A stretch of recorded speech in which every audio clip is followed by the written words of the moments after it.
প্রেম করে বিয়ে বছর ঘোরার আগেই সব শেষ। দরজা খুলতেই মর্মান্তিক দৃশ্য, শোকের ছায়া পরিবারে। ভালোবেসে বিয়ে করেছিল তারা, কিন্তু বিয়ের পর থেকেই চলছিল অশান্তি। এবার ঘর থেকে পাওয়া গেল বধূর নিথর দেহ। অশান্তির জেরে তার স্বামী ওই গৃহবধূকে খুন করেছে, এমনই অভিযোগ তুলল পাড়া প্রতিবেশী আত্মীয় পরিজনেরা। এই ঘটনাকে কেন্দ্র করে ব্যাপক চাঞ্চল্যের সৃষ্টি হয় সোমবার পূর্ব বর্ধমানের ভাতারে। পুলিশ এসে মৃতদেহ উদ্ধার করে ময়না তদন্তের জন্য তা বর্ধমানে পাঠিয়েছে। জানা গেছে, মৃত গৃহবধূর নাম পূজা দাস। 1 বছর আগে পালার গ্রামের বাসিন্দা বিজয় দাসের সঙ্গে তার বিয়ে হয়েছিল। মাঝে মধ্যেই সংসারে অশান্তি লেগেই থাকতো। মাসখানেক আগে অশান্তির চরমে পৌঁছয়। বিষয়টি থানায় জানান গৃহবধূ। ঘটনায় কয়েকদিন জেলও খেটেছিল বিজয় দাস। এদিন আবার দুজনের মধ্যে অশান্তি শুরু হয়। শ্বাসরোধ করে গৃহবধূকে খুন করা হয়েছে বলে অভিযোগ স্থানীয়দের। ইতিমধ্যে অভিযুক্ত বিজয় দাসকে আটক করেছে পুলিশ। গোটা ঘটনার তদন্ত শুরু করেছে ভাতার থানার পুলিশ। সে মাওবাড়ি সূত্রে এখানে ছোটবেলা থেকে বসবাস করতো।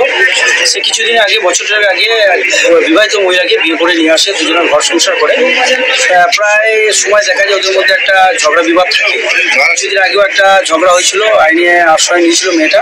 পরবর্তীকালে আজকে খবর পেলাম, দুটো এলাম, এসে দেখি মেয়েটা মারা যায় এবং পুলিশ তৎপরতায় এখানে আসে এবং বডি রিকভার করে এবং পুলিশ ছেলেটাকে আটক করেছে। ওটা আমার ভাইয়ের বউ। কি নাম ওনার? ওর নাম পূজা দাস। কত বছর বিয়ে হয়েছে? বিয়ে হয়েছে এখন 1 বছর হয়নি। তো অশান্তি কতদিন ধরে হচ্ছে? অশান্তি হয় মানে মাঝে মাঝেই হয়। আবার এর আগে কিছুদিন আগে হয়েছিল অশান্তি, মেয়েটার পায়ে ছুরি মেরে দিয়েছিল। দিয়ে ওকে থানায় ফোন করেছিলাম, আমরাই ফোন করে খবর দিয়ে আবার ধরে নিয়ে গিয়েছিল। নিয়ে গিয়ে আবার ও বললো ভুল হয়েছে, আমার বুঝতে পারিনি, হয়ে গিয়েছে। ভাইয়ের নাম কি আপনার? ভাইয়ের নাম বিজয় দাস। দিয়ে এখানে আমরা বললাম বারবার করে, ও যখন অশান্তি করছে ওর কাছে আসিস না, ওর কাছে আসিস না, থাকি তুই চলে যা।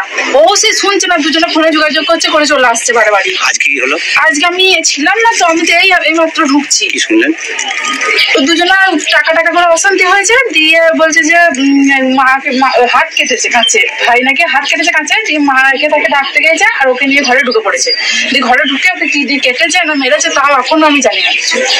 মারা গেছে তাই তো বলছে, সেটাই শুনছি এখন। পুলিশ এসছে। যে মারা গেছে ওর নাম কি? ওর নাম Puja Das. Bureau report, PB news. Dreamland nursing home, ঠিকানা ইন্দ্রপ্রস্থ, বাবুরবাগ, পূর্ব বর্ধমান। পিন নম্বর 713104। যোগাযোগের নম্বর 9775163111।